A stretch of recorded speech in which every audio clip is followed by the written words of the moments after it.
Before we hear from that speaker, however, I'm excited to start off the morning in this very powerful session on the important role talent development will play in building tomorrow's innovative companies right here in North Carolina by introducing the person who will not only talk through what to expect from this speaker, but who herself is doing much of this great work in North Carolina. Really, I could think of no better person to introduce this morning's speaker than Vance-Granville Community College president, the sixth president in the school's history, as well as the first African-American and first woman to hold the position on a permanent basis. This woman has 17 years of educational experience in the North Carolina Community College system. In 2014, she received the IE Ready Distinguished Leadership Award for her engagement in enhancing community colleges in the state. One of the things I love about this person is when we get together and talk about education, she is concentrated not just on what's happening in her community college, but what is happening to students before they get there and what's happening to students after they leave. She is focused on the pipeline all day and every day. Please help me welcome to the stage Stelfanie Williams.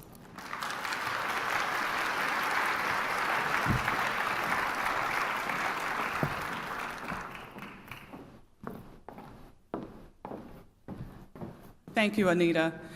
Good morning. It is my pleasure to be with you on day 2 of what has been an energizing and inspiring forum. I have enjoyed the innovator spotlights and learning about all of the creative projects across our state. These innovative companies, whether they start here in North Carolina or move to our state, all thrive on the same valuable resource: human capital. I understand firsthand the importance of a comprehensive talent development pipeline. As a leader in our community college system, it is important that we support this pipeline by aligning our programs to meet the demands of these innovative companies. For these reasons, I'm looking forward to our next speaker.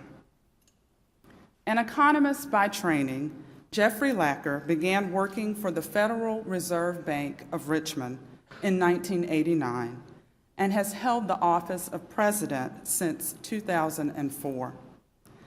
As a voting member of the Federal Open Market Committee, the Fed's policymaking board, this morning's speaker has labeled investing in talent as an economic growth strategy.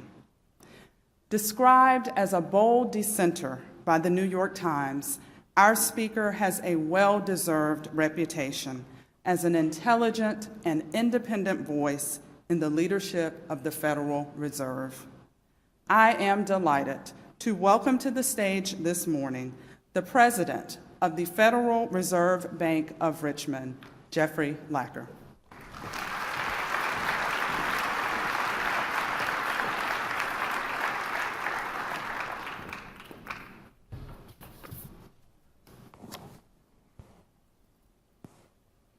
Good morning. It's a pleasure to be here and to be a part of this important conversation about the role of innovation in North Carolina's future growth and prosperity. Of course, as you all know, innovation is a somewhat elusive concept, but no less elusive is just what we can do to create more of it. I do believe, though, we can be fairly confident of 3 things. First, innovation is essential to economic growth. Second, human capital, the knowledge and skills that make people more productive, drives innovation. And finally, innovation in turn reflects and guides the return on investment in human capital. These 3 insights have important implications for our efforts to help individual workers make fruitful investments in their own human capital and to create the skilled workforce that our economy needs. Today, I'd like to talk about several key elements in a comprehensive approach to improving human capital investment, providing students with a better understanding of college preparedness, informing them about multiple career paths and options, both secondary and beyond, and laying the foundation for success with early childhood education. Before I discuss these in detail, I should note that these are my own views and don't necessarily reflect those of any others in the Federal Reserve System. So I started out by saying that innovation is an elusive concept. What do I mean by innovation? There's a consensus among economists that long-run growth and economic standards of living depend critically on the rate of technological change. Growth occurs not just because we have more people working or more machines or, in economic terms, more labor and capital inputs, but also because technological advances make existing workers more productive. This chart shows essentially real income per person in the U.S., and it's a stunning record. Such advances might be entirely new types of machines, such as the steam engine or the transistor, or it might be new techniques for making existing products. In the 1980s, for example, the steel industry was transformed by the introduction of mini mills, which used scrap instead of iron ore, and it dramatically lowered the time and cost of producing steel. As an aside, the first mini mill, as many of you will know, was developed by Nucor, whose headquarters is just a few hours south of here in Charlotte. The million-dollar question, of course, is how and why do such innovations occur? There are a variety of economic forces and incentives at work, but a large body of economic research suggests that human capital is an important determinant of long-run growth and productivity. Countries with more initial human capital appear to have greater capacity to develop new technologies or to copy or adopt technologies developed in other places. But innovation and human capital are also linked by the fact that new technologies sometimes increase the demand for skilled workers who can operate those technologies, a phenomenon known as skill-biased technical change. Because it takes time for people to learn new skills, this increase in demand initially leads to higher wages for skilled workers relative to less skilled workers. But as higher wages spur more people to obtain the necessary education, the supply of skilled workers tends to respond to the demand, and the wage differential tends to narrow. Economists Claudia Golden and Lawrence Katz have documented this dynamic throughout the 20th century in the United States. They call it the race between education and technology. In the early 1900s, new technologies such as typewriters and adding machines created a new class of white-collar clerical jobs that required a high school education.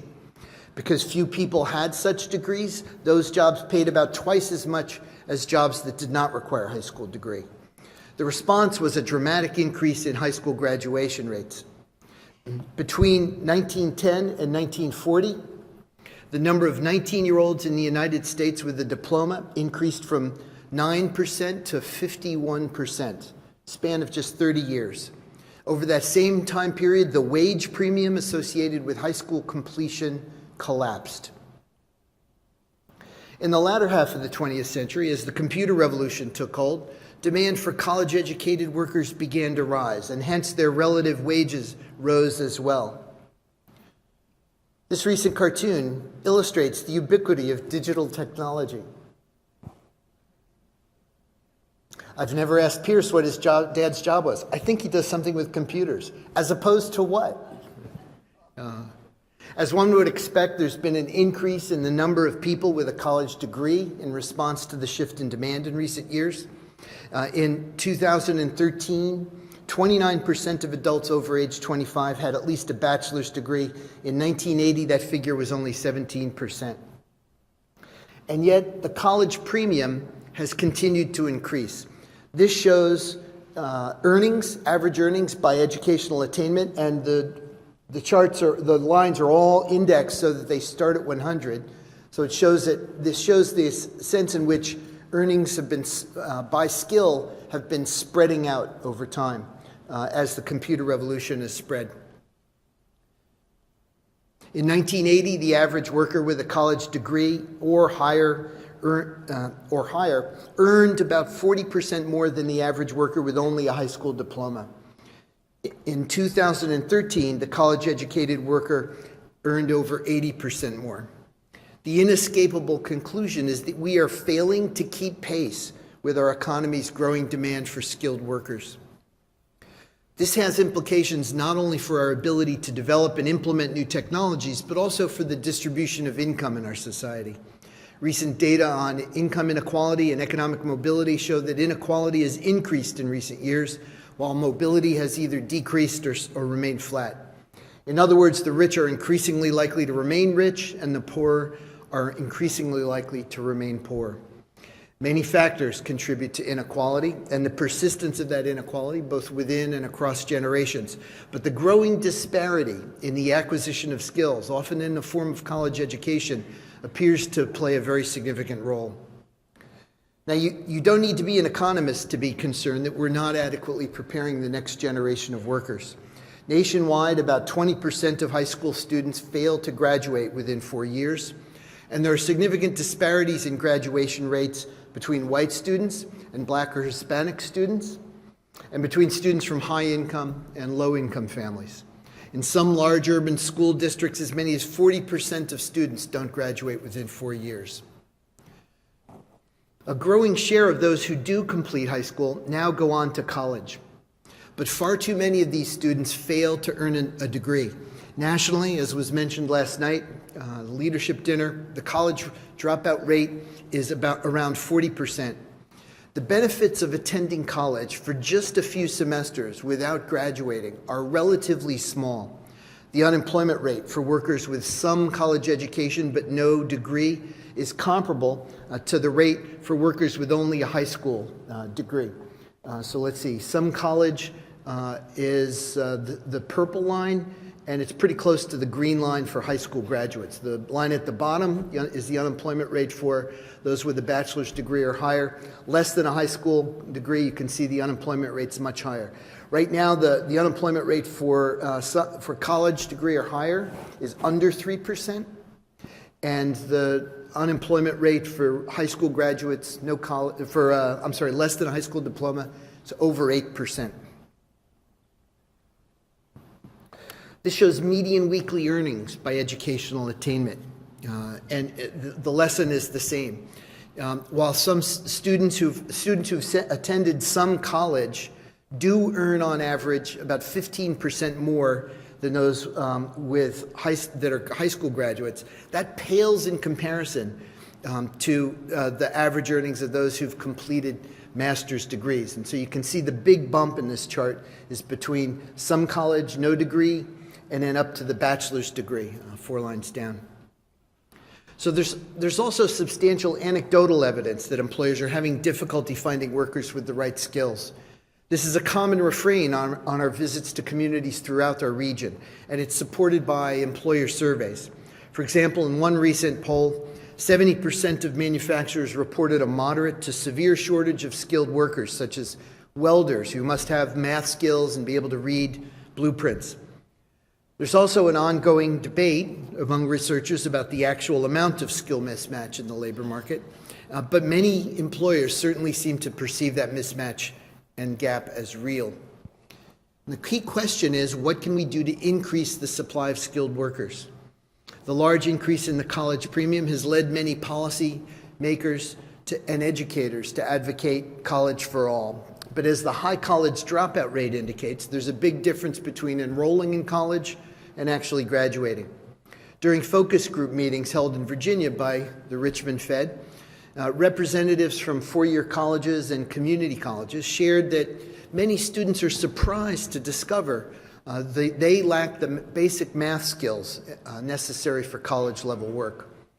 If students overestimate their readiness for college, they may be more likely to enroll and then subsequently drop out after they get there. And this can be a very costly lesson to learn. The average debt burden among college dropouts who took out loans is more than $14,000. The high college dropout rate thus suggests that many students would benefit from better information about what is actually required for college success. Of course, it's not enough to simply prescribe what students need to know. We must also help them learn it. This points to the value of improving the effectiveness of the K-12 portion of our education system. While that subject's beyond the scope of my talk here today, I applaud the ongoing efforts here in North Carolina and across the country to increase student achievement and to close the gaps between students of different backgrounds. I also believe we should supplement information about college preparedness with information about other career and post-secondary education options. Community colleges, for example, are a venue where students can learn more about their own interests and aptitudes and hone the skills that are required, for success at four-year schools. Moreover, there are a range of other post-high school educational institutions that can help students acquire the skills they need to succeed without a college degree. One factor in the high school dropout rate may be the increasing focus of many high schools in recent decades on college preparation. Some students may not wish to attend college or may see large barriers to doing so. And if those students believe that the only reason to complete high school is to attend college, they might not see much value in doing what's required to graduate high school.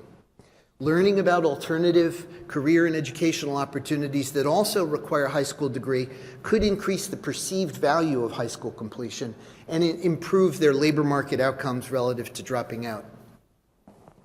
On the other hand, I think we can do more to ensure that well-qualified students don't forego college because of the perceived obstacles such as cost or because of social norms that cause them to underestimate the potential benefits of college attendance or their likelihoods of success.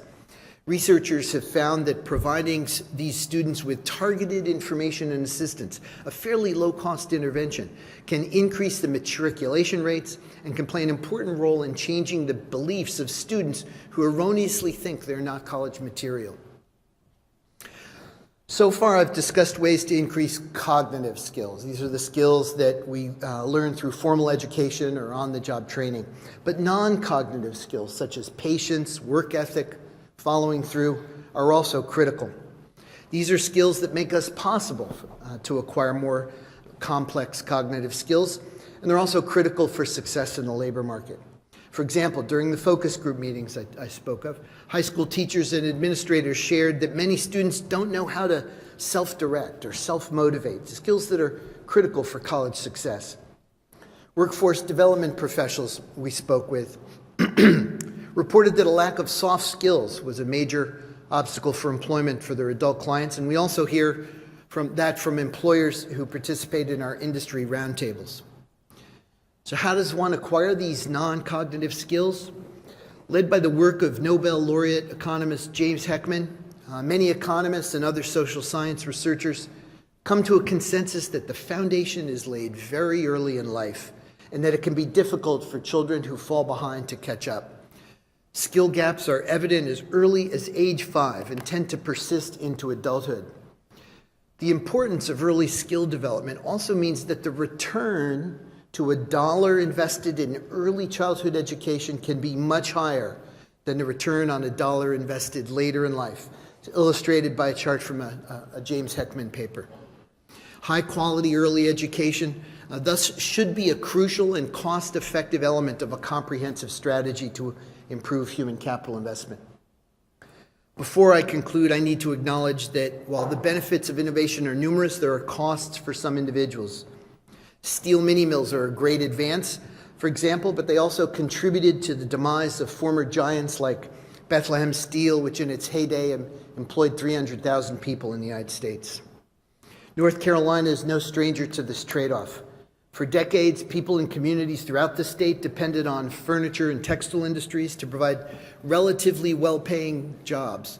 But advances in global technology, global transportation and shipping in particular, facilitated the movement of much of that activity overseas.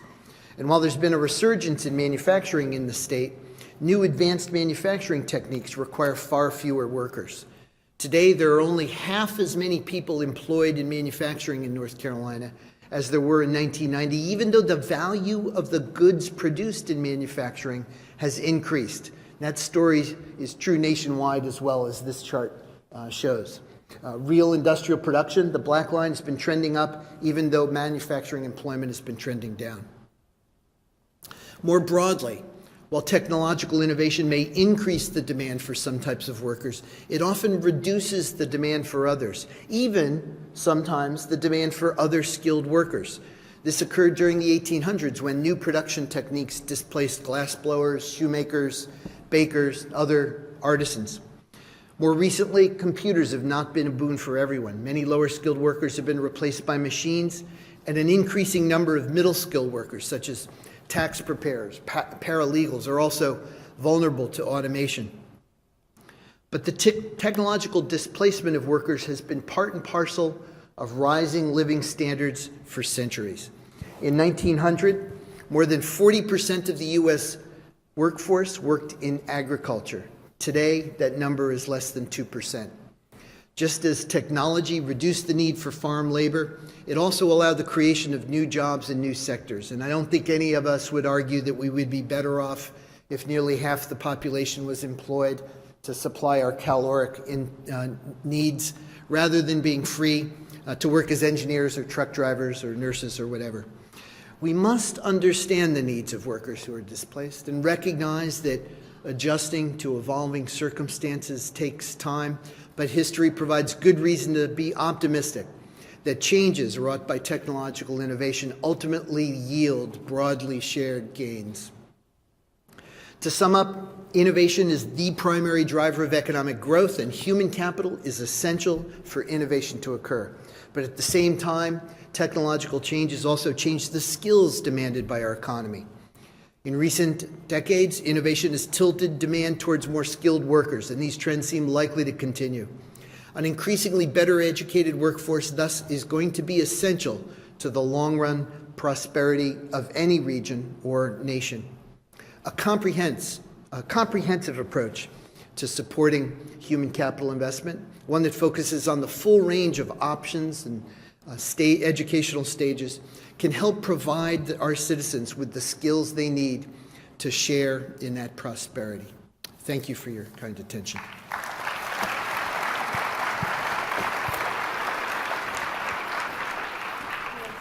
Sure, glad to. I understand there are questions. Yes.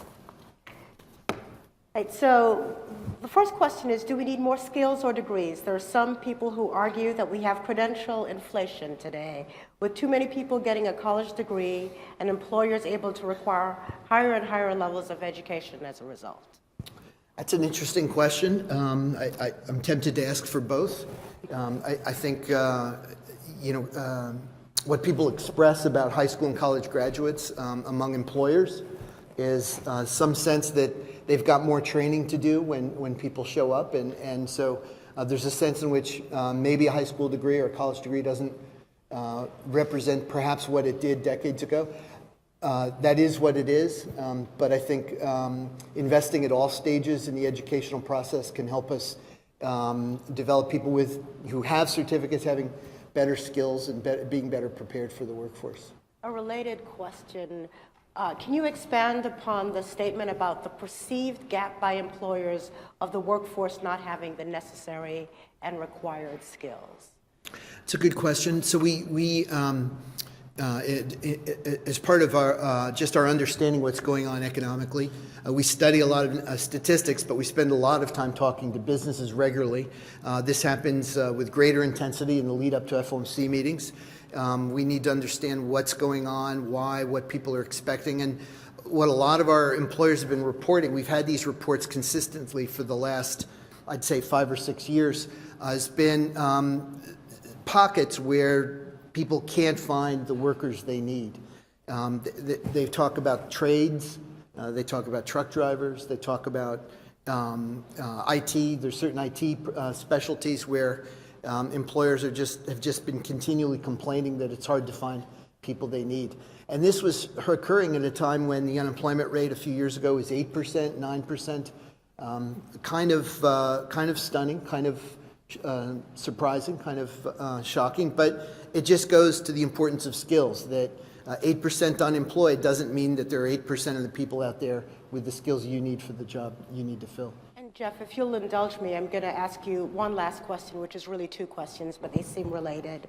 The first says there's been some innovations in North Carolina and elsewhere, linking county and regional occupational data, including occupation levels, trends, wages, skills, et cetera, for those occupations, to career search tools. Is there any data to support the value of these types of tools? And then what I think may be a related question is exactly what type of career education are you referring to when you talk about career education? Is there a curriculum that exists as an example? So two hard questions.